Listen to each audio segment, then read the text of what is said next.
Assalamualaikum warahmatullahi wabarakatuh. Di video kali ini kita akan sedikit mengingat-ingat lagi apa yang sudah dipelajari ketika mempelajari teori peluang. Dan kurang lebih sama ya seperti waktu di sekolah dulu ya.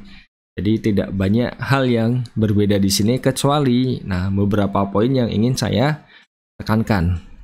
Nah, berbicara mengenai peluang tentunya kita harus mulai dengan yang namanya percobaan atau eksperimen. Contohnya seperti kalau kita melempar dadu itu kan bisa keluar mata dadu 1, 2, 3, 4, 5, 6 ya kan. Intinya ketika kita melempar tersebut, itu merupakan suatu percobaan. Jadi salah satunya itu ya, atau melempar koin kan bisa gambar atau angka. Nah, itu juga merupakan suatu percobaan. Atau ya kalau misalkan kita punya satu set kartu terus kita pilih acak itu kan, itu juga suatu percobaan. Nah, tentunya kalau kita berbicara mengenai percobaan, kita akan memperoleh kemungkinan-kemungkinan yang terjadi ketika kita melakukan suatu percobaan. Contohnya kalau misalkan kita melempar dadu seperti itu tadi, kita peroleh kemungkinannya 1, 2, 3, 4, 5, 6 munculnya. Nah, ruang sampel itu sebenarnya adalah himpunan semua kemungkinan yang terjadi. Berarti kan di sini ruang sampelnya ada ini ya. 1, 2, 3, 4, 5, dan 6. Jadi ini adalah ruang sampelnya. Terus contoh lain, kalau misalkan kita melempar koin, ya kan?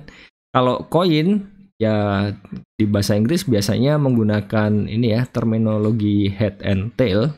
Kalau bahasa Indonesia kan biasanya gambar atau angka. Jadi ada dua kemungkinan, bisa gambar atau angka. Jadi kita peroleh ruang sampelnya isinya dua ini. Dan masing-masingnya gambar dan angkanya itu kita sebut dengan titik sampel.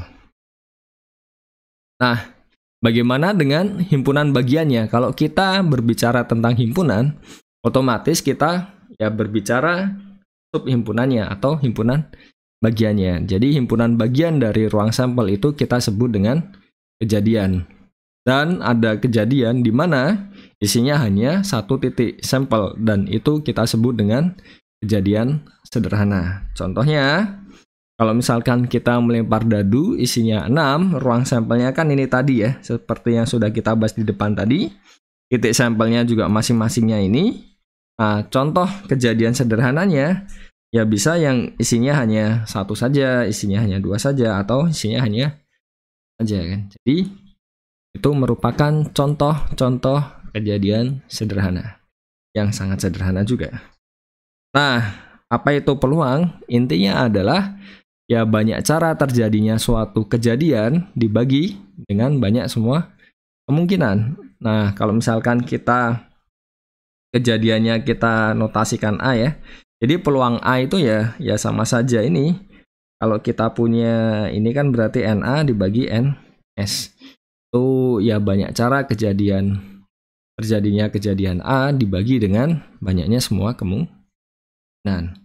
Dan yang perlu diingat, ada beberapa case di mana peluangnya itu sama dengan 0, tetapi kejadiannya masih mungkin terjadi. Contohnya apa? Misalkan ada dua orang, mungkin seperti sulap gitu ya. Jadi yang satu ingin menebak misal A dan B ya. Yang A ini ingin menebak suatu angka yang dipikirkan oleh B. Jadi yang B itu diminta untuk memikirkan satu bilangan bulat. Bisa positif, bisa negatif, dan bisa apapun terserah kan. Misalkan 1.253 gitu kan. Nggak ada masalah kan. Jadi bisa dilihat di situ ruang sampel dari semua yang bisa dipikirkan oleh B itu banyaknya ada tak hingga. Terus banyak cara kejadian yang dipilih satu bilangan yang dipilih oleh si B itu hanya satu.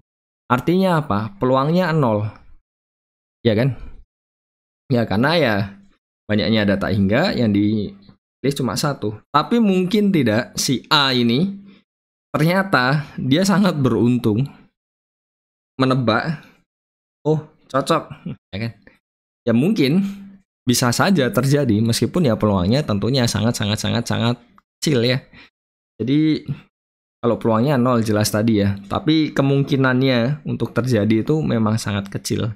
Tapi masih bisa terjadi meskipun peluangnya tadi 0. Nah, itu kan artinya kita punya peluangnya sama dengan 0. Kejadiannya A itu menebak dengan benar satu bilangan bulat yang dipikirkan oleh B, itu kan peluangnya 0 tapi masih bisa terjadi. Jadi itu case dimana ya ini tadi note-nya ini. Jadi kalau waktu sekolah dulu itu kan ya yang dibuat contoh itu kan memang bisa dikatakan semuanya itu ketika peluangnya sama dengan 0 itu ya terjadi. Tapi yang perlu diingat ini tadi, ada case di mana peluangnya 0 itu masih bisa terjadi. Begitu pula dengan peluangnya 1. Kalau dulu itu kan ya peluangnya 1 ya pasti terjadi. Padahal masih mungkin untuk tidak terjadi. Contohnya apa? Ya sama seperti kasus A dan B tadi, tapi menebak dengan salah ya. Jadi kan boleh menebak apapun, tapi nggak boleh satu yang dipikirkan oleh B. Ya peluangnya berapa? Ya 1. Tapi bisa tidak menebaknya salah? Ya masih bisa. Ya kan? Ya begitulah. Jadi peluang sama dengan 1 pun juga belum tentu selalu terjadi. Itu yang perlu diingat. Nah, selanjutnya kalau misalkan kita punya contoh ini ya, jadi kita punya 40 orang, 15 putri, 25 putra, terus diambil seorang murid secara acak, dan berapa peluangnya terpilih murid putri. Ya karena ada 15 putri, per semuanya 40, ya 15 per 40, yaitu 3/8. Sangat sederhana. Terus selanjutnya yang kedua, ada permainan dadu disepakati kalau kita bisa dikatakan menang kalau keluarnya 1 atau 2. Sisanya kalah kan, berarti 3, 4, 5, 6 itu kalah ya. Jadi peluang menangnya berapa? Ya otomatis 2/6 atau 1/3. Peluang kalahnya 4/6 atau 2/3. Jadi kalau kita berbicara seperti ini selalu asumsinya ya identik ya. Dalam artian ketika melempar itu kemungkinan dapat mata dadu 1, 2, 3, 4, 5, 6 itu semuanya sama. Jadi ya tidak berat sebelah kan, ya bisa jadi ya dibuat berat sebelah supaya keluarnya 1 ini munculnya lebih sering kan juga mungkin. Tapi tidak seperti itu. Asumsinya ya selalu identik. Nah, kita juga punya frekuensi harapan kejadian A. Intinya ya dia merupakan nilai peluang kejadian A dikali dengan banyak percobaannya. Jadi FA itu sama dengan PA dikali dengan N. Nah itu ya contohnya kalau misalkan ini ya, peluangnya misalkan setengah itu kan. Berarti kalau misalkan kita lempar 100 kali seperti gambar angka ya. Jadi kalau kita lempar 100 kali ya kemungkinannya keluar gambar ya kurang lebih ya akan sekitar 50 kali lah. Itu maksudnya frekuensi harapannya. Terus kita juga punya ini bagaimana dengan irisannya. Jadi ya kita kan punya kejadian A, kejadian B bisa kita iriskan. Nah, peluangnya itu ada beberapa case di mana peluangnya sama dengan peluang A dikali peluang B. Nah, itu kita katakan kejadian A dan kejadian B itu saling bebas. Jadi syaratnya itu kalau saling bebas, peluangnya itu dikalikan. Contohnya kalau kita melempar 2 dadu, sisinya 6, identik, sekali lagi ya, identik. Nah, peluang munculnya mata dadu pertama itu angka 2, mata dadu kedua angka 3. Jadi bisa kita list ya, yang A ini isinya, ini kan masing-masing mata dadu pertamanya 2. Terus yang B, mata dadu keduanya 3, ya kan? Kalau kita iriskan berarti kan ya cuma ada 1 tok kan di sini kan. Dan semua kemungkinannya ada 36. Jadi peluangnya sepertiga 6. Sepertiga 6 itu bisa dapat dari mana? Ya 1/6 kali 1/6. Nah, 1/6 ini sama saja peluang A. 1/6 yang belakang itu kita bisa pandang sebagai peluang B. Jadi kejadian A dan B di sini merupakan kejadian yang saling bebas. Kalau irisannya sudah, bagaimana dengan gabungannya? Ketika kita belajar himpunan, kita tahu kalau gabungan dari dua himpunan, banyaknya itu kan, kalau kita punya diagram Venn itu kan kadang kan ada yang irisannya di tengah kan, dan itu bisa double counting. Maka dari itu ya banyaknya A gabung B itu ya banyaknya A ditambah banyaknya B dikurang dengan banyaknya A iris B. Peluangnya ya jadi sama kan ya. Nah, contohnya, kalau misalkan kita punya 2 dadu isinya 6 dilempar, nah tentukan peluang munculnya dadu pertama itu angka 5, atau kalau gabungan ini ya, ciri-cirinya penggunaan kata hubungnya itu atau. Nah, atau dadu kedua muncul angka 2. Berarti kan sama saja peluang A gabung B. Jadi ya, yang pertama 1/6, kedua 1/6, irisannya kan sudah kita bahas tadi ya. Sama persis lah ini caranya kan. Kita punya 1/36. Jadi peluangnya adalah 11/36.